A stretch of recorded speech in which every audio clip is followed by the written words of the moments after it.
Sebagai orang yang biasa meneliti, gue banget lebih mengarah ke abstraksi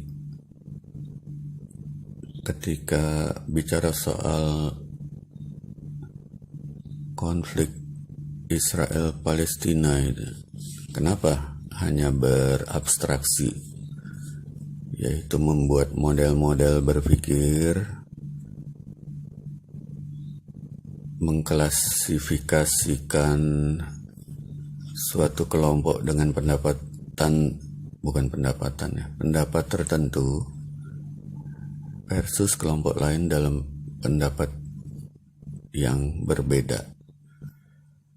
Ya karena apa? Karena gue banget nggak tahu situasi di sana seperti apa sih. Berita, iya ada berita, cuman detailnya kayak gimana gue banget kan nggak tahu. Makanya jatuhnya ke abstraksi yang bersifat universal ya, bahwa perampasan hak itu tidak boleh. Kalau ingin sesuatu properti ya harus dibeli dengan suka sama suka. Terus kalau ada satu kelompok meyakini suatu ide dalam kitab suci, itu harus diklarifikasi dulu. Ini ide jadi-jadian, artinya bukan dari Tuhan, atau itu ide yang real, yang memang Tuhan itu pernah berfirman atau menurunkan wahyu. Nah, khusus yang ini, di titik inilah ide Zionism mencuat.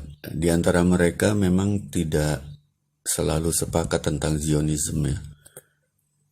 Di antara pengikut Taurat ya, itu ada yang model Netanyahu, ada juga yang model Yahudi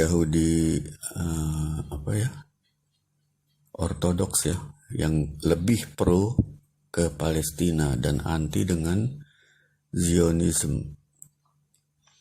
Sebenarnya mereka yang Yahudi itu bukannya anti Zionism yang bela Palestina itu, tapi mereka hanya berbeda pendapat bahwa Zionism itu tidak bisa dipaksakan. Zionism itu urusan setelah Mesias muncul baru Zionism itu. Atau hanya Mesias yang berhak untuk menyelenggarakan Zionism. Zionism ini kata yang sudah terkesan terkontaminasi dengan muatan-muatan pikiran yang dibentuk oleh sejarah kekerasan yang dilakukan oleh Israel kepada Palestina. Tapi what if kalau Zionism itu memang firman Allah gitu ya. Sehingga kita sebagai Muslim juga ketika menolak Zionism ini jangan sampai satu paket dengan menolak firman Allah. Ya di sini gue banget sepertinya bela Zionism, tapi beruntung masih begini-gini aja, bukan tokoh lah. Jadi resiko untuk dihujatnya ya minim atau mungkin nggak ada ya. Orang Indonesia kayaknya nggak terlalu peduli ya kalau soal perbedaan pendapat. Lo mau ngomong apa, yang penting lo baik ya cukup itu. Itu kalau di dunia nyata ya, kalau di internet kan ya begitulah, kalau salah ngomong ya udah dihujat. Kembali ke soal Zionism itu dari sudut pandang gue banget, titik perhatiannya harus diarahkan pada rukun iman ya. Ini ditegesin dulu, kalau kita berislam itu dan berrukun iman, ini sebenarnya gimana duduk perkaranya. Kita hanya baca Quran aja, terus tutup mata dengan kitab lain, dengan pertimbangan bahwa kitab lain dianggap sudah tidak tidak berlaku lagi atau tidak asli lagi, atau kita berusaha mencari titik-titik di kitab suci lain yang katakanlah masih asli ya, terutama terjemahannya gitu kan. Kalau dikembalikan ke bahasa asli ya mungkin nggak ada masalah gitu. Itu pendapat sebagian muslim ya, bahwa ada juga yang berpendapat ketidakasliannya itu karena terjemahannya dibikin salah, yaitu Quran pun juga diterjemahkan dengan salah dong ya. Ya di Departemen Agama itu ya, Quran Departemen Agama juga mengandung banyak kesalahan terjemahan, sehingga konsekuensinya di dunia nyata bisa jadi pemicu konflik ya, antara kalaupun tidak pemicu konflik, minimal dia tidak ada peran untuk mencegah konflik gitu, karena terjemahannya udah salah. Kembali ke Zionism, kalau kita berukun iman berarti kita memperhatikan juga, memperhitungkan juga isi-isi kitab suci lain gitu, sehingga konsekuensinya kalau kita menolak kitab suci lain yang padanya ada firman Allah, berarti kita apa istilahnya tuh, mau nyebut kafir juga terlalu ekstrim ya. Artinya gimana menolak firman Allah itu kafir bukan tuh? Nah cuma kalau Zionism ini yang notabene artinya adalah kembalinya keturunan dari Nabi Yakub yang 12 suku itu, kalau ini emang sesuatu yang niscaya karena udah difirmankan oleh Allah, itu kita harus hati-hati.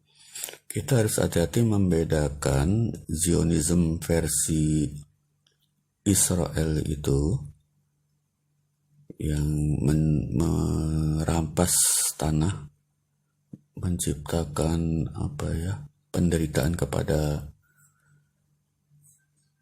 penduduk Palestina, atau Zionism sebagai konsep murni bahwa suatu saat keturunan Israel itu akan ngumpul lagi. Itu dua hal yang berbeda. Kalau kita berpijak pada akal sehat, keadilan, kebenaran, itu nggak seorang pun yang akan membenarkan tindakan perampasan tanah ya. Sekali lagi ini berdasarkan berita ya, seluk-beluknya bagaimana kita nggak tahu. Kemungkinan emang dirampas secara zolim, atau bisa juga ya banyak perspektif yang kita sendiri tidak bisa mengklarifikasi.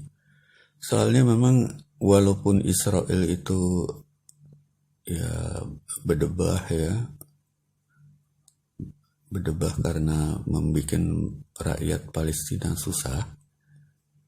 Maksudnya orang Israel ya. Israel ini sama bahasa yang menjebak juga. Itu Israel kan nama Nabi Yakub ya. Nah, tapi di sana juga ada kabar-kabar yang menyebutkan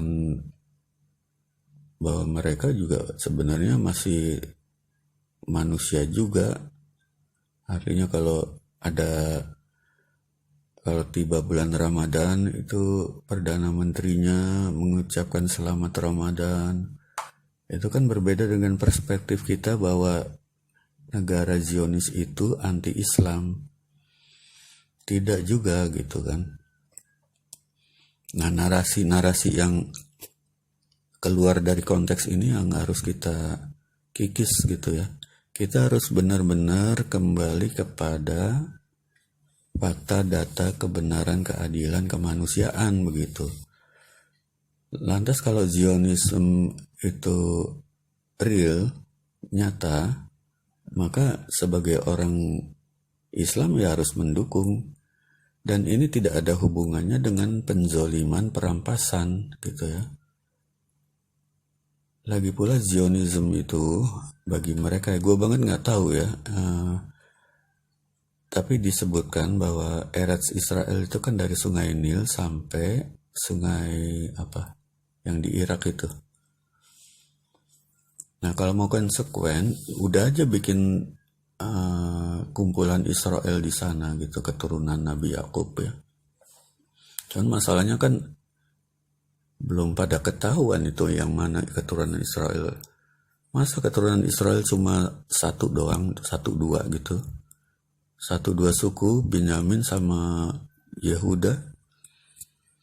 Itu kan berarti yang 10 itu kagak direken, kagak dianggap. Padahal yang 10 itu bisa jadi udah jadi Muslim, udah jadi Nasrani. Jadi Zionisme yang ada sekarang ini tidak representatif gitu kan. Tapi dalam pandangan gue banget kalau Zionisme yang menurut Bible itu ya masih mengikuti agamanya Nabi Musa, masih mengikuti agamanya Nabi Ibrahim, Daud, Sulaiman gitu kan. Walaupun Zionisme itu tidak menyebutkan beragama apa gitu, tapi dalam pandangan gue banget ya begitu. Kalau seorang profesor di Israel pernah bilang bahwa agama itu dari dulu ya satu aja, itu aja agama itu. Yaitu ada sholatnya, ada puasanya, ada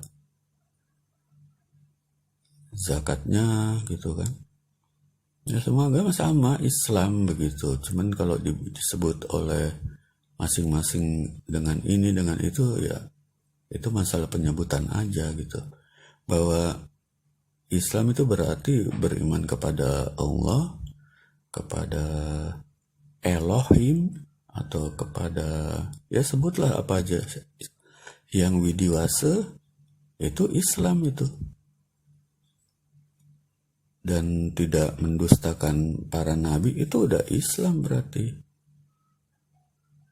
Artinya potensi Islam udah ada di situ. Nah, dulu kenapa Nabi Muhammad ketika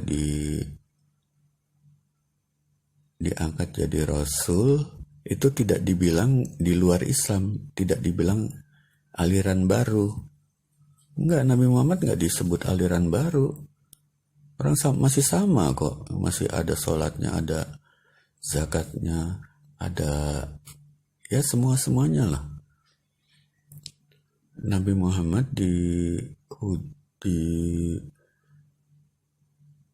dihujat itu karena berbeda kepentingan dengan pemuka-pemuka agama, bukan. Tapi itu nggak disebut sebagai aliran baru yang keluar dari agama yang ada gitu kan. Nah seperti itu. Jadi agama ini sama aja, satu.